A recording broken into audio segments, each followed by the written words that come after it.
There's certain guys that you look back and you just remember them. The Browns had a wide receiver named Gary Collins. Now, this is going to mean, probably absolutely nothing to 99% of you. But growing up, Paul Warfield and Gary Collins played for the Browns, and we got to see the Browns every Sunday where I lived in Ohio. I just remember Gary Collins was an unbelievable wide receiver. Great. But you also had Paul Warfield, who was Lynn Swann before Lynn Swann. And if you look at Gary Collins' numbers, back then a wide receiver, when you caught a ball, you averaged about 16 yards, 17 yards per catch. And if you check, I think Gary Collins probably had over 70 touchdown receptions. But he also played on a Browns team that had Jim Brown on it and Leroy Kelly on it. So got overshadowed. But there's certain players where you look back and you go, God, I just remember him as being great. Not going to get in the Hall of Fame because, as we get to the point with Hall of Fame numbers, and you start to think about this, like Emmitt Smith's record rushing yards is never going to be broken. Just because you got longevity, you got health, you're going to stay with a team that had a great offensive line, they're going to run the football, but who is going to give their running back the ball 30, 35 times a game? And the answer is nobody. Jerry Rice's numbers, which I thought would never be broached, there's more likelihood of Jerry Rice's receiving numbers falling than Emmitt Smith because the running back, and there are more passes. You have a platoon system at running back. Wide receivers, we're throwing it even more. But the thing that worries me about the NFL is what has taken over in baseball, and that is the numbers. The sheer numbers prove how great you are, and that's not always the case. Lynn Swann, well, look at what he did. Okay, but what would he do now? Or John Stallworth. They probably had 345 catches in their careers. But what they did, when they did it, how they did it is, has to be factored in there. Here, let's see. Gary Collins, 70 touchdown receptions, averaged 16 yards per catch, and had 331 receptions. They weren't throwing the ball back then. 15 times, maybe? So when you caught it, you made the defense pay. And I think we lose that. Sometimes you go, well, I didn't see him play. Like Otis Anderson, to me, was a fabulous running back. And I don't know if he's a Hall of Famer or not. Yeah, I mentioned Ricky Watters.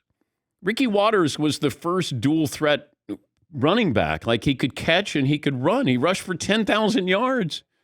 He had 500 catches, I think. He was Marshall Faulk before Marshall Faulk. It's just Marshall was part of the greatest show on turf. Like we like it for it to be easy. We could go, oh yeah, man, he was on that. They got to be great. Yeah, Marv. That's why I think Julian Edelman is going to get some real push for the Hall of Fame because of what he did. I don't think he's a Hall of Famer, but what he did in those Super Bowls, and they're going to say, man, he was a part of that second part of that dynasty with Brady, because they're going to, you're going to start, going down names. You're going to say, okay, Brady was on that team, Gronk. Remember Julian Edelman? And I think he might get a push.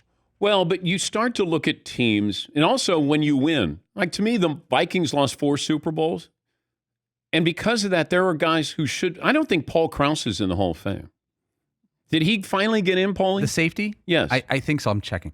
But he had like 82 interceptions, something crazy. But they didn't win a Super Bowl. But the Steelers, when they won, we're putting in Donnie Shell. He didn't even start for the Steelers defense back then. Is Paul Krause in? Yeah, you got him in. Good. Good. Got him in. All right. Yeah. Woo. Here's a stat. Like Jerry Rice's record still feels pretty safe. He's at 1,549 catches. Larry Fitzgerald had it. I know he did. Larry Fitzgerald retired by choice last year, and he hasn't really officially retired yet. If Larry Fitzgerald catches 50 balls last year, let's say 60 balls for 2 seasons, he's passing Rice. I know. Like, he is. Isn't that crazy? He's 120 behind him, 117 behind him. And you probably you can remember one catch that Larry Fitzgerald had in his career. Yeah. That touchdown reception against the Steelers. And he would have been Super Bowl MVP. Yes, he probably would have been. Who is the active leader in receptions? Active is the Ooh. Tricky word here. All right. Technically, so Larry Fitzgerald, he's not considered active. Technically. Antonio Brown is at 928 catches, and he did most of it in about a 5-year span. Have you seen him rap? Yeah. Unfortunately, yes. Did you see that? Yeah. He came out. Okay, what is it about when, performers wearing leather on stage? Like when Eddie Murphy wore the all red. Yeah. And I was like, okay. And then it felt like every comedian after that was going to wear leather. I didn't get it. And then you got AB who came out and you're like, it's in the summer, it's hot, and he's got leather pants and a leather coat on. Yeah, Marv. It's swag. Is that what it is? Or it might be stupidity, but we're gonna think the kids call it swag. And he's not good. Oh, come on, DP. We're having a good day. I think he just kept repeating the same line over and over and over. DP, that's also rap these days. Oh, it is? Yeah.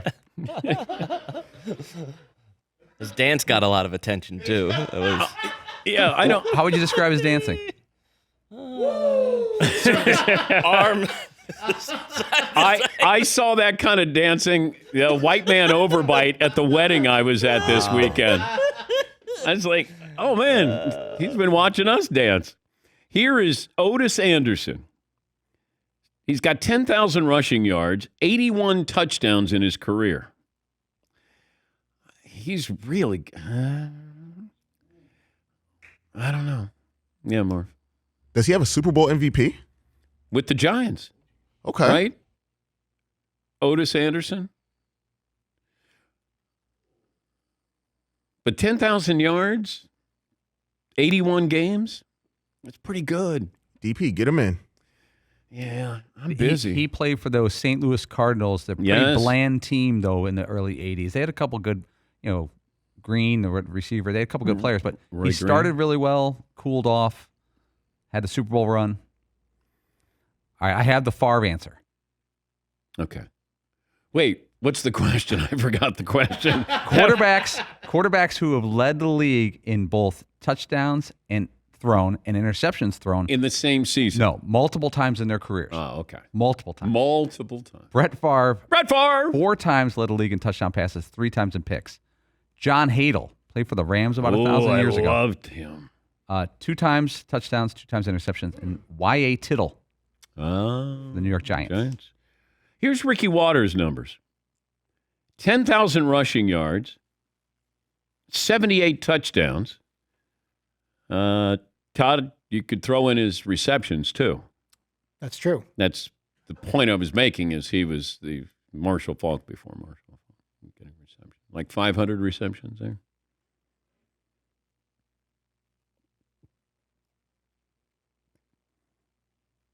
I'm checking. Who wouldn't want to know his number of receptions? Yeah. What? That was the point I was bringing up. I know. He was that dual threat. Yeah.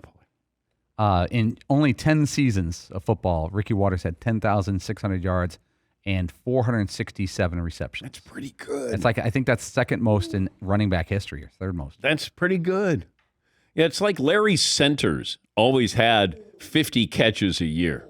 Larry Centers might have more receptions as a running back than any other running back. What about Keith Byers? Keith Byers, a guy like that. Well, he was also tight end, or he was tight end at Oklahoma, and then kind of H-back when he got into the NFL. H-back. Yeah, Paul. There should be a Hall of Fame of players you'd want on your team but aren't Hall of Famers. Like, remember Darren Sproles? He only retired 2 years ago. Sproles. This guy, he only ran for like 4,000 yards in his career. Yeah. But he had 600 catches. Yeah. And he seemed to always be in the Pro Bowl or a very dangerous player. Maybe Larry Centers used to hold the record for most receptions for a running back.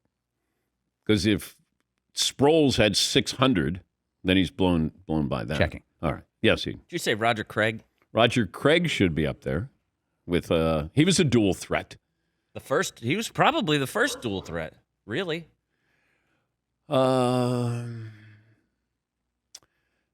he didn't have as many rushing yards. He was the first NFL player to have 1,000 yards rushing and receiving in the same season. That's pretty impressive. That's pretty good. That's pretty good. Yeah, Paul. Let's play the running back with the most career receptions game. Well, I made my mistake. I said Larry Centers. He's second all time.